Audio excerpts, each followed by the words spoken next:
आज हमारा टॉपिक है असेक्सुअल रिप्रोडक्शन का। असेक्सुअल रिप्रोडक्शन का आज हम पढ़ेंगे बडिंग के बारे में और हम पढ़ेंगे बाइनरी फिजन के बारे में।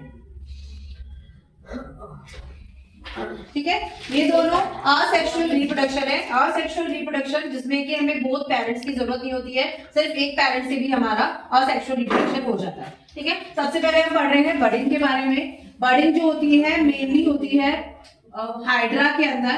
हाइड्रा एक तरह का प्लांट है जिसके साथ एक बड होती है और बड कैसे एक सेपरेट अपना खुद एक प्लांट नया हाइड्रा बना देती है। उस प्रोसेस को, वो प्रोसेस कंटिन्यू चलती रहती है, उस प्रोसेस को हम क्या बोलते हैं, बड। जैसे ये एक हमारा प्लांट है हाइड्रा का, कुछ इस तरह का प्लांट होता है हमारा।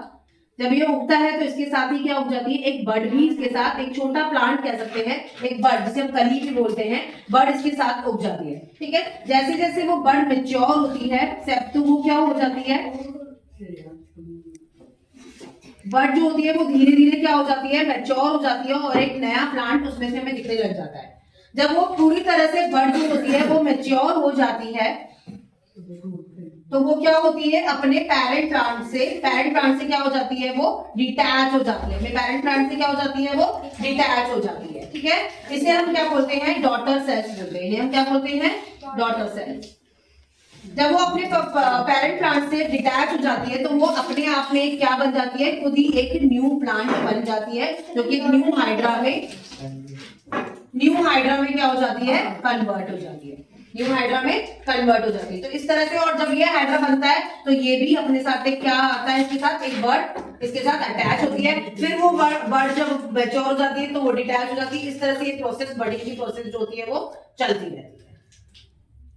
ठीक है, सेकेंड हम पढ़ रहे हैं बाइनरी फिजन के बारे में। बाइनरी फिजन जो होता है वो अमीबा में होता है। किसमें होता है, अमीबा में। ठीक है, जिस तरह से बडिंग होता है उसी तरह से बाइनरी फिजन होता है। अमीबा जो होता है वो हमें पता है कि एक उसकी इररेगुलर शेप होती है और उसके पास एक सेल होता है जिसमें हम न्यूक्लियस भी बोल सकते हैं। उसके पास वो जब वो बनता है तो उसके साथ एक सेल होता है। ठीक है, लेकिन धीरे धीरे जब वो मैच्योर हो जाता है, अमीबा मैच्योर हो जाता है तो उसमें दो डॉटर सेल्स आ जाती हैं। ये क्या होती हैं, हमें ये क्या बोलते हैं, डॉटर सेल्स बोलते हैं। हमेशा हम डॉटर सेल्स ही क्यों बोलते हैं, क्यों, क्योंकि फीमेल ही क्या होती है, रिप्रोडक्शन में हेल्प करती है। इसलिए जो इसमें भी हमने बड़े में भी पढ़ा तो वो भी डॉटर सेल्स पढ़ा और हमने यहाँ पर भी पढ़ा तो वो दो डॉटर सेल्स पढ़ा। अब ये जो दो डॉटर सेल्स है ये सिंगुलर एक एक के साथ क्या हो जाती है, ये दोनों डॉटर सेल्स क्या हो जाती है, अलग अलग होके एक अमीबा में कन्वर्ट हो जाती है। फिर ये एक अमीबा से वापस क्या बन जाती है, दो डॉटर सेल्स बन जाती है और एक न्यूक्लियस आ जाता है और इससे भी क्या बन जाती है, दो डॉटर सेल्स बन जाती है। ठीक है, तो इस तरह से ये बाइनरी फिजन की जो प्रोसेस है वो क्या चलती रहती है, लॉन्ग टर्म तक के लिए चलती रहती है। एक अमीबा जब एक सेल से होता है फिर उसमें दो सेल्स हो जाते हैं। दो सेल्स होने के बाद वो दो डॉटर सेल्स दो अलग अलग सेल्स में डिवाइड हो जाते हैं और दो डॉटर सेल्स अलग डिवाइड होने के बाद दो सेपरेटली अमीबा को फॉर्म करती है। इस तरह से ये प्रोसेस भी क्या करती रहती है, चलती रहती है। ठीक है।